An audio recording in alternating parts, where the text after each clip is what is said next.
Olá, meus amigos, muito bom dia. Sou o Dr. Antônio Martins de Faria, sou contador, sou advogado, aposentado, moro aqui em Santa Cruz de Capibaribe e hoje são 9 de maio de 2025.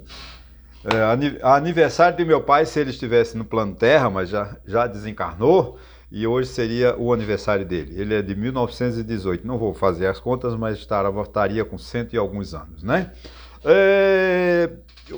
Eu quero agradecer primeiramente a Deus por estar vivo. E a você, meu amigo, minha amiga, meu irmão, minha irmã, que dá o seu like, seu dislike, se inscreve no meu canal. Muito obrigado mesmo. Eu estou muito feliz, gente. 611 inscritos no meu canal. Não tem como agradecer. Não tenho palavras, né, por dar felicidade que eu estou expressando nesse momento. Eu estou sentindo muito feliz mesmo. 611 inscritos no meu canal. Muito obrigado. No início da semana eu estava com 602, né? E em uma semana ganhei 9. Então a proposta continua até o final do ano nós ultrapassarmos 1.000 inscritos. Muito obrigado mesmo. Obrigado aos 130, né? Deixa eu ver quantos. 108, porque 110, duas foram feitas, já estou tornando chato. Os 110 que visualizaram o meu último vídeo, muito obrigado. Eu vou falar hoje, o título talvez não chame atenção, eu poderia ter escolhido melhor, mas assim, Lula está só, né? Eu acho que, como diz a expressão, o café do Palácio do Planalto esfriou. Ninguém quer mais café frio. O Lula vai chegar um momento que ele vai abrir a porta para ver se tem alguma visita e não vai encontrar ninguém que queira conversar com ele. Final de governo, fim. Na verdade, o governo já chegou ao fim, né? 2025, nós já estamos trabalhando para o final do governo. O governo Lula já está em campanha, já não tem mais projeto. 2026 vai ser um ano de campanha e 2025 não promete muita coisa. Antônio, você está muito pessimista. Não estou não. Estou otimista. É uma realidade, né? A força do governo, ele não tem mais como ele, esse ano, implementar qualquer atividade que mostre que realmente está para governar. O Brasil, já fiz vídeos passados esse tema, o Brasil está sem governo. Essa é a realidade, né? Ou nós estamos vendo, nós estamos no meio, hoje já são 9 de maio, né? O Senado e a Câmara voltaram do recesso no dia 2 de fevereiro, né? E hoje eles não votaram nada. O Congresso Nacional está discutindo anistia para lá, Bolsonaro para cá, tira crime de Bolsonaro, põe crime de Bolsonaro, perdoa. Gente, isso é um absurdo. O Congresso Nacional não pode ficar 3 meses praticamente discutindo coisas que não fazem o menor sentido. Não tem o menor amparo legal esse projeto de anistia. Como não tem nenhuma substância política para o país. As pessoas que invadiram o Congresso Nacional, a Câmara e o Senado cometeram crimes. Claro que eles foram ali enganados por um pilantra político, chama-se Jair Messias Bolsonaro, que era o mentor intelectual desse projeto. Não estou acusando, está nos autos lá no STF. Que os advogados de Bolsonaro que provem que ele não tem nada a ver com aquilo, mas tem sim. Não adianta agora, foram à esquerda. Não foi, não tem armação, foi uma realidade. Essas pessoas, elas não podem ser anistiadas. Porque se forem anistiadas, elas voltarão a fazer a mesma coisa e vamos fazer que nós vamos, depois vem o Congresso Nacional e vota uma anistia. Aí vamos ter que, como todos os brasileiros são iguais, né, perante o artigo 5º da Constituição, pedir projeto de anistia para assaltante, para ladrão de banco, para todos, porque eles têm os mesmos direitos. Então esse projeto de anistia é uma vergonha e o Congresso Nacional, com tantas medidas relevantes para projetos para rediscutir o nosso país, eles estão discutindo essas coisas, essas balelas que não faz levar sentido. E isso levou o governo também à inoperância. Porque o governo depende do Congresso Nacional, depende de ideias, depende, você vê, eles levaram quantos foram, não fizeram o orçamento em 2024, não aprovaram o orçamento, porque eles estavam esperando que o ministro do Supremo Tribunal Federal liberasse as verbas parlamentares que foram suspensas? Por irregularidade, por incompetência, por desleixo do Poder Legislativo, que descumpre a Constituição. Eu falei há pouco, 10 bilhões de reais em emendas que estão sendo discutidas no Supremo Tribunal Federal, que deputados e senadores enviaram para apadrinhados, sem publicar, sem dizer para quem, sem dizer como e onde vai gastar. Cada deputado tem 38 milhões, se eu não me engano, para distribuir para os amigos. Isso é que está acontecendo, isso é uma tristeza, né? O Congresso Nacional ele está paralisado, é como se ele estivesse de férias. Porque os discursos dos parlamentares, as votações do Congresso Nacional não querem dizer nada. É CPI para lá, é CPI para cá, é constitui CPI. Gente, não vai resolver, tem que votar projetos importantes. Temos que resolver essa questão da segurança pública. A PEC de emenda constitucional que está em votação, que é fundamental, o país não pode ficar à mercê da bandidagem. Você vê o que aconteceu no Rio de Janeiro essa semana com o time do Flamengo, com alguns atletas do Flamengo. Ah, você está defendendo que são atletas do Flamengo? Não! Só noticiam-se esses fatos, que acontece isso todo dia no Rio de Janeiro, nas grandes cidades. Mas só vem para a mídia quando é o goleiro do Flamengo. Mas o Zé, a Maria, o João, que são todo dia assaltados, têm os seus direitos de ir e vir proibidos nas comunidades, porque lá o Estado, quem manda é o bandido. Quem manda é o crime organizado, o Estado não tem competência para entrar. A gente tem que ver isso, essa realidade que a gente precisa de trabalhar. Não é ficar no Congresso Nacional discutindo anistia. Né? O Hugo Mota está negociando, por exemplo, com o PL para o PL adote, né, aceite o projeto de redução de pena, que eu sou favorável. Que haja uma redução de pena, sim, ele retroage em benefício do réu, como determina a lei, como determina a Constituição. Mas não ficar anistiando, dizer, olha, não, você cometeu crime, destruiu o patrimônio, 20, 40 bilhões de reais que eles quebraram do patrimônio público, não tenho ideia de quanto foi o orçamento para reconstruir, né, a Câmara, o Senado, o Palácio da Justiça, o Palácio do STF e o Palácio do Planalto. Além da destruição das obras de arte que ficam para a história que nunca mais serão as mesmas. Nunca mais aquele quadro daquele pintor de Cavalcante será o mesmo porque ele levou uma facada de um estúpido em nome de uma democracia, em nome de uma liberdade. Que liberdade tem esse imbecil que destrói um quadro de arte? Que liberdade que é esse imbecil que quebra um relógio histórico de 1808, que só tem 2 exemplares no mundo, um dos quais está no Brasil? Que liberdade que aquela imbecil que colocou na estátua da justiça perdeu o mané. Ah, mas querem torná-la musa do banditismo, musa do anarquismo. Façam isso, mas deixe que o Supremo Tribunal Federal aplique a ela a pena que ela ao crime que ela cometeu. Há outra coisa. O absurdo que a Câmara votou uma resolução trancando a ação penal contra Jair Bolsonaro. Gente, isso é uma vergonha, isso é uma agressão à teoria dos 3 poderes, o legislativo, o executivo e o judiciário, que funcionam harmonicamente entre si, né? Está lá no artigo 1º da nossa Constituição. Eles rasgaram a Constituição, rasgaram o artigo 1º da Constituição e o parágrafo 3º do artigo 53. Que os crimes do deputado é a partir da diplomação. Esse crime fica... A Câmara tem a competência de dizer se arquiva, se suspende ou se aceita ou não a denúncia. Agora, os crimes cometidos quando ele não era deputado, não pode sustar.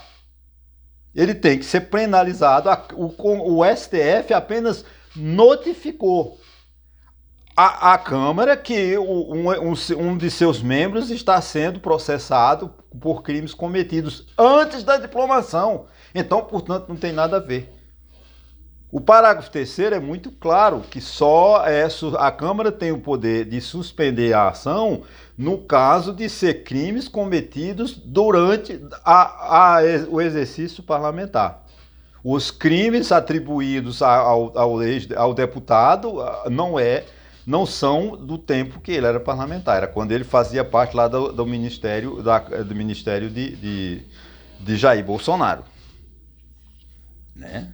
Essa resolução é uma desfaçatez, é uma agressão à soberania nacional, é uma agressão ao brasileiro honesto, ao brasileiro que paga tributos, ao brasileiro que sofre, ao brasileiro que não tem saúde, ao brasileiro que não tem educação, porque eles não deixam.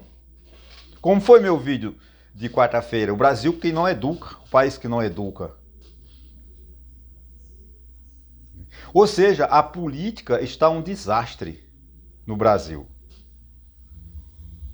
Eu espero que para 2026, que já estamos em campanha, não adianta falar disso, já pré-campanha, pré-candidato, não, já vive em campanha, o Lula já está em campanha, e eu estou vendo com um certo otimismo que a direita terá um candidato potencial. Ele ontem, a aquisição do Kassab, né, a adesão, né, a filiação do governador do Rio Grande do Sul, Eduardo Leite, ao PSB é o AIS. Eu acho que esse rapaz é um AIS da política. Ele é um candidato muito bom para enfrentar o centro, seja de esquerda ou seja de direita. Eu não sei que... Porque Kassab não tem ideologia, Kassab quer dinheiro. Né? Kassab é um empresário da política. Ele leva para o seu partido as pessoas que angariam o voto, mas... No fundo, acho que Kassab está comendo, como diz o ditado, né, a sopa pelas beiradas e ninguém está percebendo. Mas eu acho que a partir de agora ele sofrerá vamos dizer assim, certas críticas, porque ele acha que ele avançou demais. Ele trazer vamos dizer assim, um ativo político de muito valor. Acho que a direita terá dificuldade em arregimentar um candidato, vamos dizer, um candidato único, porque se ficar Kassab, com Eduardo Leite, o governador de Goiás, Zema, Tarcísio de Freitas, vai dividir, né? Já está dividido e vai dividir mais a direita. Então, mas no segundo turno, né, e você se junta. Não, eu acho que a gente tem que ter um projeto único, um projeto direto logo com o Eduardo Leite, para que a direita tenha, ou o centro, tenha um candidato em potencial para disputar com o presidente Lula. Desculpa o som, o barulho do carro de som, que infelizmente eu não tenho como evitar. Eu acredito que o presidente Lula, por ser... claro que o presidente Lula ainda é um ativo político valioso para o PT. É o que existe no PT. O que existe de bom no PT é Lula. Mas eu acredito que o PT está perdido. O PT tá sem rumo. O PT está sem direção. Não adianta eleger o Edinho ou a Gleisi Hoffmann na presidência do PT, porque o PT só pensa nele, é um partido muito individualista. E eu não estou vendo a regimentação política do PT para candidatos a deputado federal, deputado estadual. Não estou vendo o PT nesse trabalho. O PT está muito quebrado, muito focado, muito isolado no Palácio do Planalto, com aqueles ministros lá da casa lá que conversam com Lula. O PT vai ter dificuldade, com certeza, porque o PT está sozinho. O PT porque o PT nunca aceitou muito. O PT ou ele é centro das atenções, ele faz aliança com todo mundo, mas desde que seja eu que fale por último, e primeiro e por último.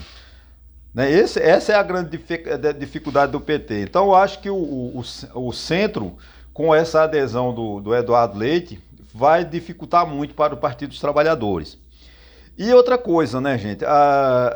O PT, ele precisava de ter vindo para esse governo com uma defesa, combate à corrupção.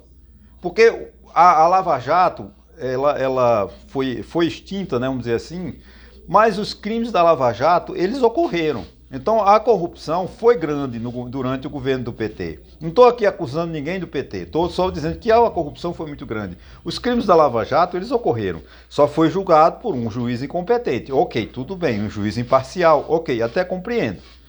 Tanto que ele foi incompetente porque se o Sérgio Moro fosse um homem íntegro, um homem honesto, ele não tinha deixado de ser juiz para ser ministro da Justiça de Bolsonaro. Ele continuaria sendo juiz lá, ele continuaria no Poder Judiciário. Agora, quando ele sai e vai ser ministro, e em seguida se candidata ao Senado, ele provou que ele não é uma pessoa honesta. Ele foi uma pessoa desonesta, ele traiu o povo brasileiro. Transformaram ele num herói. Eu sempre fui contra, nunca disse que Sérgio Moro era um herói. Ele era um juiz comum que cometia muitos erros. Eu apontava isso, apanhava Eu não fazia vídeo à época. Comecei a fazer em 2018, né? Mas quando a Lava Jato começou, eu apanhava muito dos meus amigos nos bate-papos, né, nas conversas, e eu levava uma surra, porque colocaram o Sérgio Moro nos ares. Fizeram do Sérgio Moro um herói que ele não era, nunca foi, nem será. Mas o governo Lula fechou os olhos para a corrupção. Esse projeto, essa corrupção no INSS desgastará muito, lamentavelmente desgastará muito o Palácio do Planalto. Então o Lula tem que ter muita paciência, muita sabedoria para sair dessa. E era para o governo do PT ter agido rápido. O governo do PT teve todas as chances, né, de fazer um governo honesto, de ter combatido a corrupção. Mas não, o que o PT se propôs a fazer? Resgatar, reerguer as pessoas que foram condenadas na Lava Jato. As pessoas, por exemplo, o Lupe foi acusado de alguma irregularidade ainda no governo da Dilma. Todo mundo lembra daquele, ele teve que sair do governo da Dilma por causa de corrupção, eles trouxeram a Dilma. Né? Só não trouxeram o Pallotti, né? E acho que o Pallotti nem entra mais no Palácio do Planalto enquanto o Lula estiver lá. Devem ter virado inimigos. E o José Dirceu. Né? O José Dirceu está nos bastidores, sempre esteve nos bastidores defendendo o Partido dos Trabalhadores. Eu estou vendo um fogo amigo do PT em São Paulo contra a candidatura de José Dirceu. Gente, José Dirceu é uma peça histórica do PT, como foi Eduardo Suplicy, como foi a esposa dele, né, a Márcia Suplicy. São pessoas que precisam de respeito. Você vê, Eduardo Suplicy, uma pessoa que lutou, um bravo senador do PT durante anos, hoje se resume a ser um vereador de São Paulo. Já está claro que já está em alta idade, não tem mais condições, mas a história de Eduardo Suplicy tinha que ser respeitada no PT, que não foi abandonado. A Luiz Erundina era do PT, eles não aceitaram. Então o PT ele não agrega, ele separa, porque ou você é a favor ou não pode ter opinião. Não é assim. Política você tem que aceitar as críticas. E o PT precisava de ter aceitado as críticas e ter vindo com uma proposta de combate à corrupção, que a gente não viu no governo do PT. Esse problema do INSS ainda vai bater em muitos vidros, né? Gente, vai ser ainda uma loucura. Enquanto isso, o Banco Central, né, para não dizer que não falei de flores, mais uma vez aumenta a taxa de juros, né, passando a Selic a ser 4,75%, né, ao ano. Isso é um absurdo, é muito alto. Agora, o Banco Central não tem o que fazer, porque não tem o governo Lula, não tem um projeto de uma política que combata a inflação. O governo Lula não se preocupa com limitar os gastos. O governo Lula só é Bolsa Família, é de meia, não sei o quê. Tá, não, é necessário, mas o Banco Central precisa de enxugar o mercado, a liquidez. Então, para ter uma liquidez boa, para a inflação não disparar, que já perdemos o controle dela esse ano, não vamos mais falar de inflação na meta em 2025, como eu falei no início desse meu vídeo, o governo acabou, né? Não tem mais governo, até 31 de dezembro de 2026 nós não temos governo. Temos um governo aparente, mas voltados para a campanha. Quando chegar em novembro, outubro, que se primeiro ou segundo turno, vamos discutir os ministérios para 2027. As emendas para resolver o problema do orçamento de 2027, que não tem, como eu já falei, não tem como, o arcabouço fiscal atual não resolve o problema de 2027. Porque quando os precatórios forem pagos na sua integralidade, o orçamento não fecha. Então vamos ter que resolver. Porque que acontece? Uma parte das despesas do governo não estão sendo pagas, mas não entram no orçamento. É como se ficasse de fora. Então, eu fechei, eu arrecadei 100, gastei 100, saldo zero. Não, mentira. Não é saldo. Eu arrecadei 100, gastei 140. Então, eu estou devendo 50. Né? Estou devendo, eu arrecadei 100, gastei 150, mas eu paguei 40 paguei 50 de precatório, então eu não tenho superávit, eu tenho um déficit de 50 bilhões de reais. Mas a gente não vê no governo, o ministro da Fazenda não atua, não faz nada. Cadê o ministro da Fazenda? Gente, o Ministério da Fazenda tem que dar essas respostas. O ministro da Fazenda tem que dizer que tem que fazer economia. O ministro da Fazenda, mas ele não fala. Estão tentando parece que é candidatá-lo ao Senado de São Paulo. Então ele já vai também se dirigir a São Paulo lá para ficar fazendo campanha. E a alta da Selic é em consequência da falta de uma política econômica adequada. Que o Banco Central tem que aumentar os juros porque o governo solta dinheiro, solta dinheiro, solta dinheiro, solta dinheiro no mercado, vamos gastar, vamos gastar, vamos gastar. O Banco Central tem que segurar essa liquidez comprando, vendendo títulos para que o dinheiro saia do mercado. Para que a inflação não dispare. Porque se deixar em empréstimo consignado, liberação de quem ganha até 5 mil reais de imposto de renda, mais 50 bilhões, mais 12 bilhões de empréstimo consignado, não tem liquidez, que daí a inflação vai a 30%. Mas porque essa é a ideia do PT, o populismo do PT, que o governo Lula, como esse ano, como eu já falei, o governo já acabou, não temos mais governo até 2026, só a partir de 2027 talvez tenha, né? Essa é a realidade do país. Enquanto isso, a gente fica contra, né, o povo brasileiro, sem governo, sem projeto, sem sonho. E é a pior coisa que tem. Né? Um país, como eu falei, né, um país que só 20% da população é alfabetizada, sabe ler, sabe escrever e discernir o que leu. 80% ou é analfabeta ou sabe ler, mas não sabe interpretar. E hoje eu falava com minha irmã, que ela teve aqui, e eu estava falando para ela exatamente sobre isso. Quer aplicar uma pena grave a uma pessoa é não deixá-la estudar, é não dar a ela educação. Eu conheço uma pessoa analfabeta, um gênio, inteligentíssimo, mas não teve a chance de ir para a escola. Então ele não sabe ler uma palavra. Isso é um crime que o país comete. E não é culpa dele, não, é culpa do Estado, culpa do município de Taquaritinga do Norte, que não levou a educação adequada para as crianças na época adequada. E o que nós estamos vendo, gente, é isso, um país que não pensa no povo, um país que não investe em educação, um país que não investe em saúde, um país que não investe em infraestrutura. Qual é o projeto desses governantes? Qual é o projeto dessas emendas parlamentares de 60, 70 bilhões de reais que saem todo ano do nosso dinheiro para deputados? Cada deputado tem 38 milhões por mês para distribuir para amigos. Mas para onde vai esse dinheiro? Nós não vemos. Você vê, os prefeitos estão quase há 4 meses, né? Aqui o prefeito de Santa Cruz, Taquaritinga do Norte, não sei se estão fazendo uma boa gestão.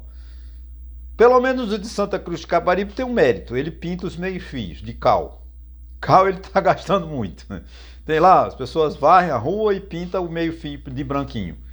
Tá, algumas ruas, nem todas. Não sei se ele vai chegar em todas as ruas de Santa Cruz e pintar o meio-fio. Porque é uma desnecessidade. Para mim não é necessário pintar meio-fio de branco. O outro pintava quando a governadora ou o governador vinham, eles traçavam a rua onde ela ia passar e naquela rua eles limpavam e pintavam o meio-fio. As demais não. Mas esse agora não, ele está pintando muita rua. Eu não sei se tem outros projetos, pode ser que tenha. A rua continua suja. É uma cidade muito suja, Santa Cruz de Capibaribe. Uma cidade que precisa de amor do seu cidadão. Né? O cidadão santacruzense precisa de amar a sua cidade, mas ele não ama, ele abandona, ele é um desleixado, vamos dizer assim, com relação à sua cidade. A cidade é suja, a cidade tem muito lixo. Não é culpa só da prefeitura, é culpa da sociedade. A cidade não tem calçadas, as calçadas são mal feitas, não tem projeto de engenharia, é uma cidade... Não tem, gente, uma cidade que precisa ter, de um dos maiores comércios da região. A cidade não tem sinalização. Era uma cidade para ser, com toda a rua, ter uma placa dizendo de que rua é. Não tem isso. Nem nas principais avenidas da cidade tem placa indicando que rua é. Porque é um descaso, é um desleixo do poder público, é um desleixo. Você vê a minha rua, desculpa, eu estou contando, isso é a administração. Eu perdi 2 livros já pelos Correios. Os Correios entregam, mas entregam num lugar, na minha rua tem 2 números com o número 76. Eu descobri essa semana, quando eu fui ao Correio reclamar. Não, nós entregamos na 76, me mostraram lá, falei, não, esse não é a minha casa, a minha casa é no final da rua. A pessoa recebeu, não sei, né, quem recebeu, o que fizeram, ele correu e disse, não, entregamos lá, mas não é registrado, isso é problema seu, se vire lá com o seu vendedor. Não é isso, o Correio não pode me dar uma resposta dessa, mas foi o que o funcionário do Correio me disse, problema seu, se vire lá com o seu vendedor. Eu não tenho nada a ver, o Correio não tem nada a ver com isso, apenas entregamos lá, chegamos e jogamos no chão lá, quem recebeu. Não é assim. O Correio não pode prestar um serviço desse. Esse é o país que a gente vive. E enquanto isso, os políticos em Brasília não discutem os problemas sérios. Porque ficam discutindo anistia, ficam trancando matéria inconstitucional. A Câmara Federal e o Senado não podem votar uma emenda, uma agressão à Constituição como é essa resolução que trancou essa ação. Isso fere o artigo 53, parágrafo 3º e o artigo 1º da Constituição, que ele está desrespeitando os poderes. E não pode. Os poderes têm que ser respeitados, eles têm que viver harmonicamente entre si. Um não pode interferir no poder do outro. Ah, mas o Supremo se mete em tudo. Não! O Supremo não se mete em tudo. O Supremo só se mete em tudo quando agride a Constituição. Porque essa decisão tem que ser derrotada pelo Supremo Tribunal Federal. O Supremo não pode dizer que essa resolução da Câmara Federal seja aprovada. Ela tem que ser julgada inconstitucional. Ah, mas a interferência do Supremo? Não. O Supremo não está interferindo na Câmara do Federal. O Supremo está interferindo em dizer como deve ser interpretada, como deve ser cumprida a Constituição. Já foi convocada uma sessão, virtual para isso, acho que até terça-feira, no Supremo Tribunal Federal. Essa resolução ela tem que ser julgada inconstitucional, porque ela é inconstitucional.